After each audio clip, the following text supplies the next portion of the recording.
se definen este tipo de políticas. Listo. La segunda pregunta con respecto a los jóvenes intervenidos y qué seguimiento se ha hecho. Es muy importante esa pregunta y le agradezco que la haya realizado. Nosotros sí hacemos y tenemos muy presente que una vez realicemos las acciones, nosotros tenemos que hacer una primera evaluación. Incluso para el proyecto de vida, nosotros hicimos un diagnóstico inicial. No tomamos el número de jóvenes que intervenimos, tomamos mucho más jóvenes, de los cuales hicimos una depuración y seleccionamos a los jóvenes que estaban en mayor riesgo. A estos jóvenes fueron los que los llevamos a unos retiros de 3 días, previa autorización de los padres de familia, conscientes de qué era lo que íbamos a hacer con ellos, y se les hizo firmar un consentimiento informado.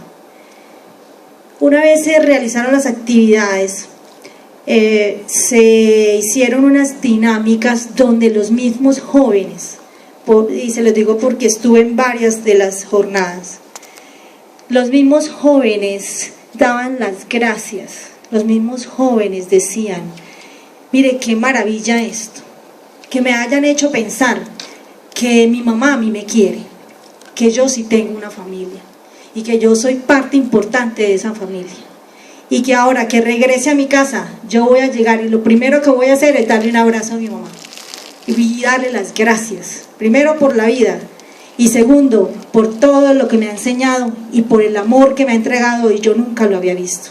Y por eso le doy las gracias a los profesionales que han trabajado en este proyecto de vida, porque me hicieron entender lo que no podía entender.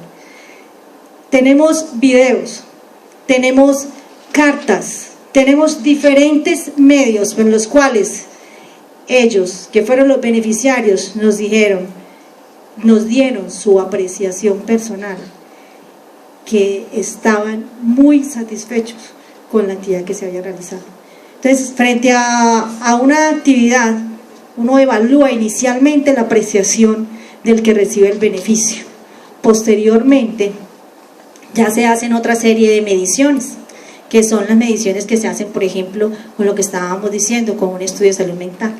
Otras mediciones que se hacen es con una medición de indicadores anualmente, que son indicadores que va recopilando el sistema de información en salud, por ejemplo. Y otra medición es la que hacemos con los eventos reportados a nivel del sistema de vigilancia Civigila, que es un sistema de información. Entonces ahí vamos haciendo seguimiento posterior a ese impacto producto de las acciones. En cuanto a la dosis personal, estamos de acuerdo.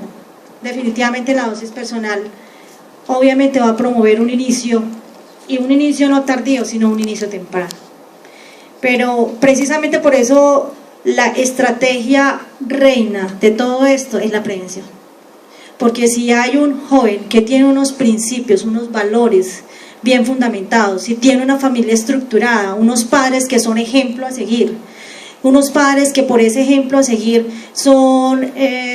tienen esa autoridad para decirle al chico: mira, estudia, que yo estoy haciendo un esfuerzo muy grande por ti, yo quiero que seas una gran persona. Ese muchacho, así lo pruebe, pero va a saber que no le conviene, porque tiene un proyecto de vida definido, ¿cierto? Ese es uno de los grandes enfoques que nosotros hacemos dentro de la prevención. Ese es el mayor factor protector que hemos evidenciado desde la literatura y desde la experiencia, que puede impactar positivamente la problemática. Para la señora Mary, el tema del corregimiento fue un tema que se dio inicialmente por ese diseño estadístico.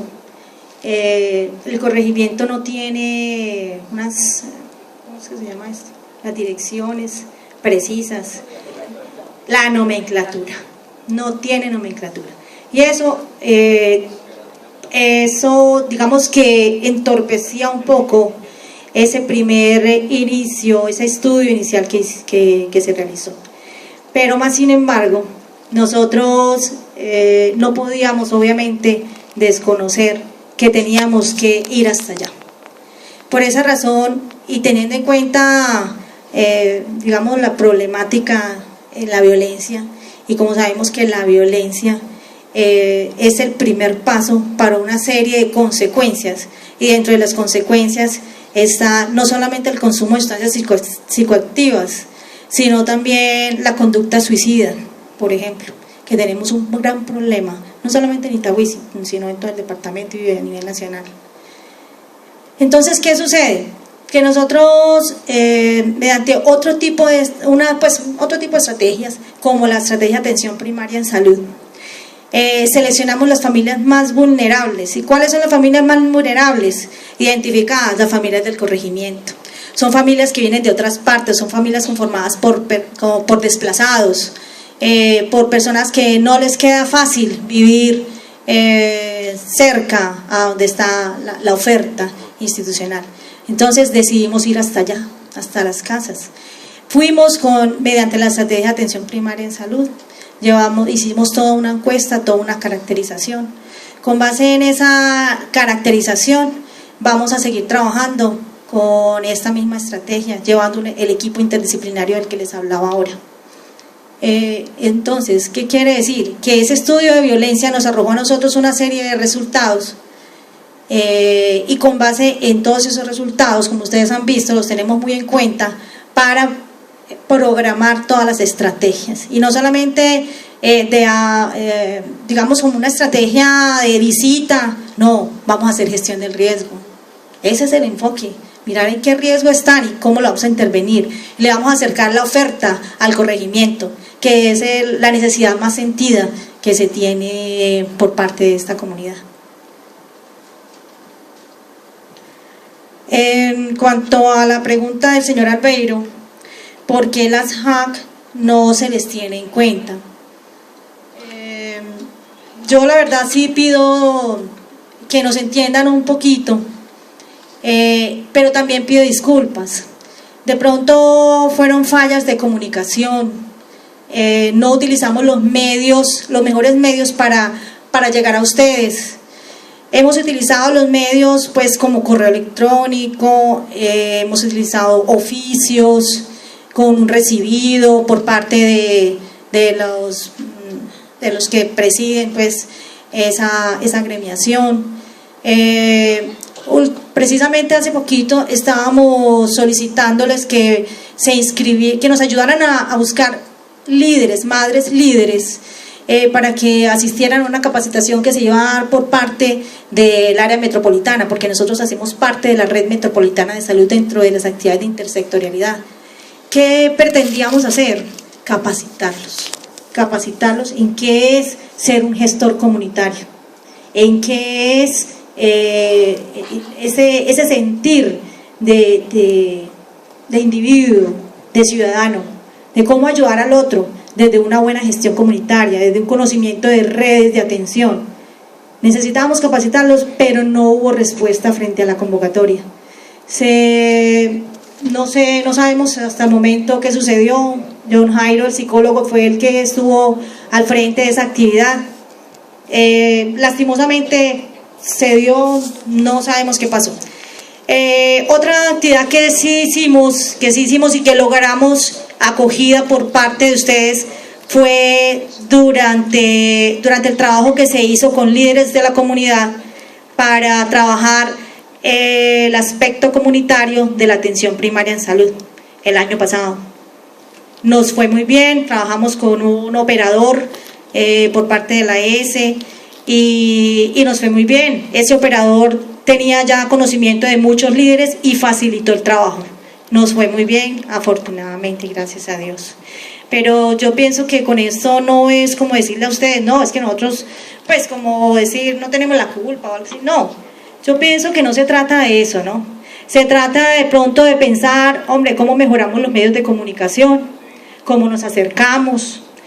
Ya el día de hoy ustedes están enterados de muchas cosas que nosotros hacemos, Ustedes pueden acercarse tranquilamente a la Secretaría de Salud, incluso a cualquier secretaría del municipio, que todos estamos trabajando mancomunadamente dentro de las instancias del Consejo Municipal de Política Social, donde los estamos escuchando a ustedes como comunidad que son y que son pues para los que nosotros realmente realizamos todas las acciones. Entonces, obviamente los debemos escuchar.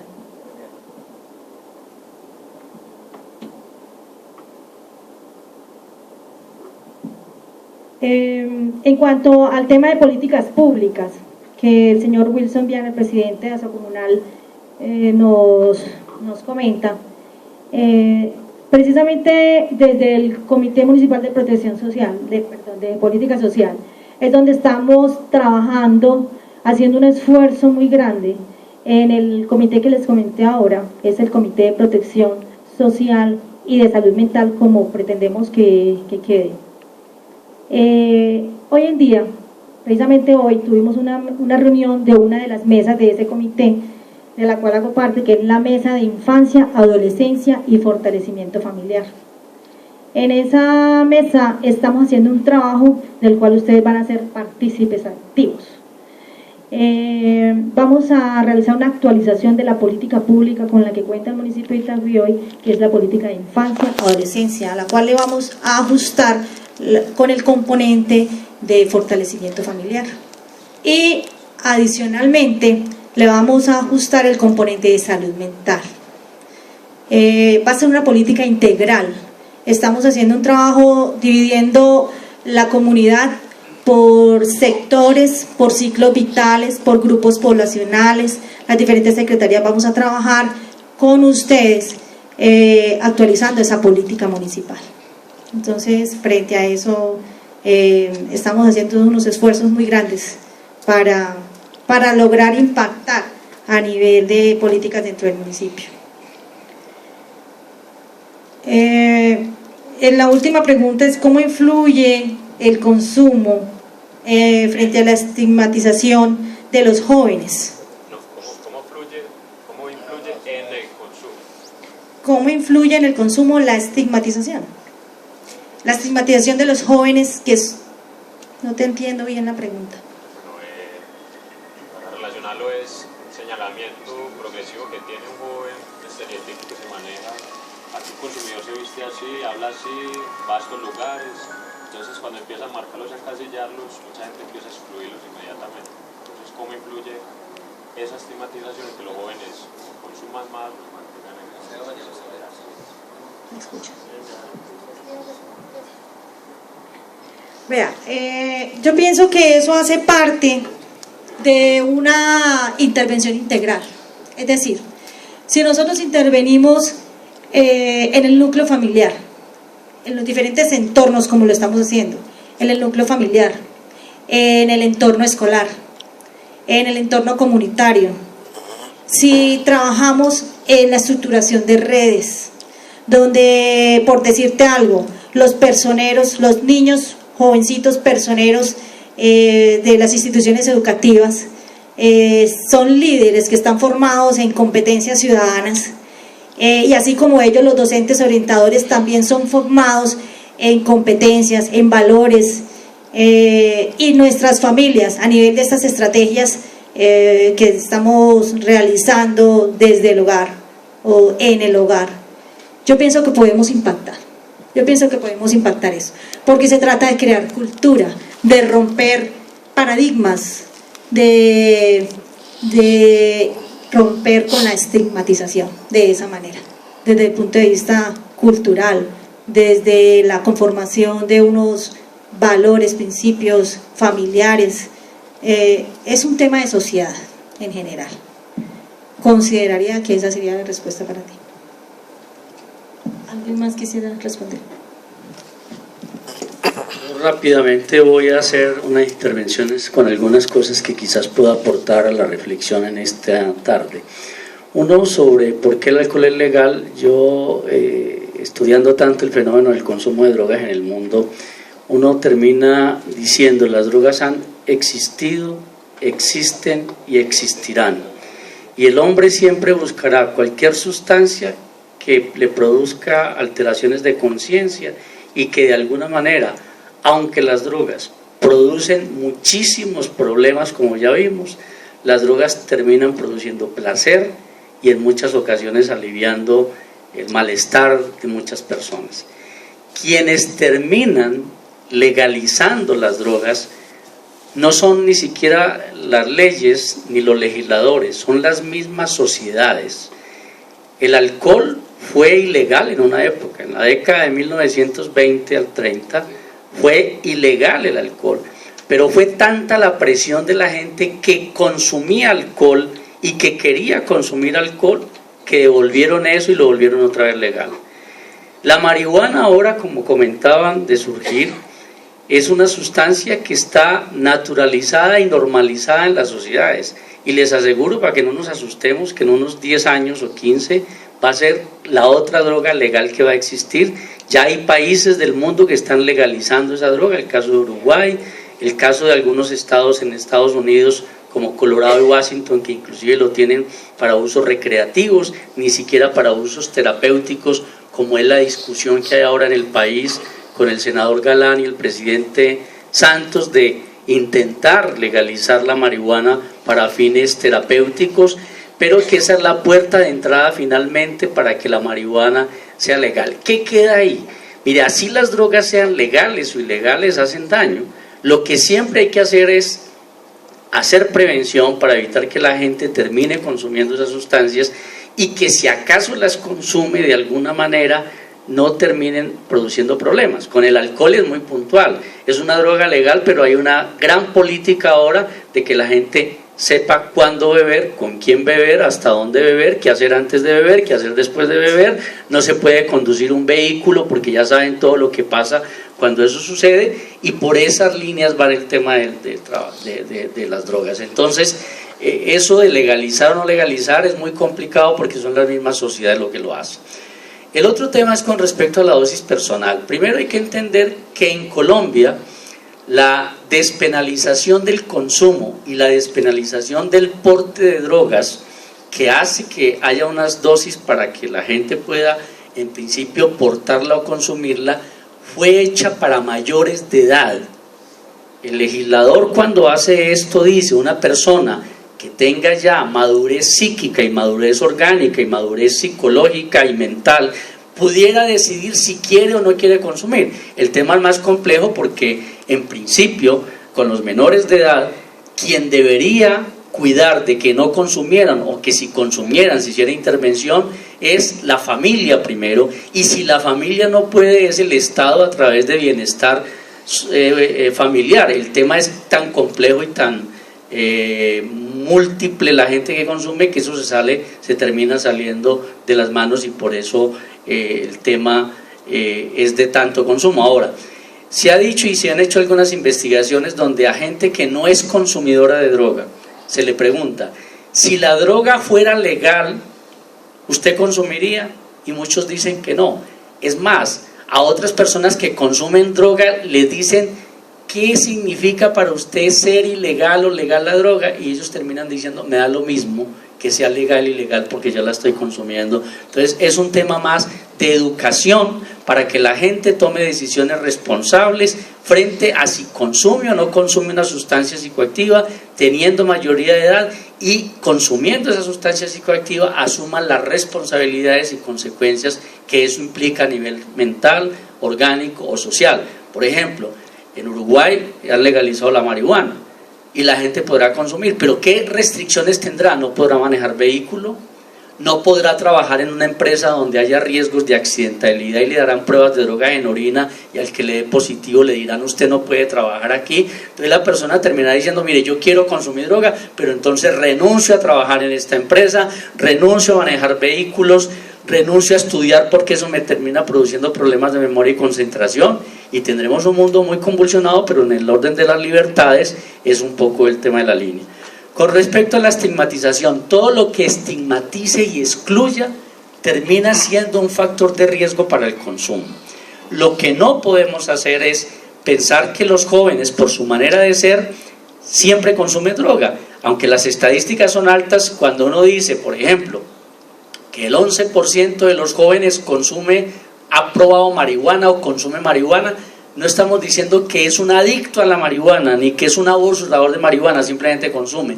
Y lo otro estamos diciendo que de 100, 11 consumen, pero no son todos los jóvenes, apenas son 11.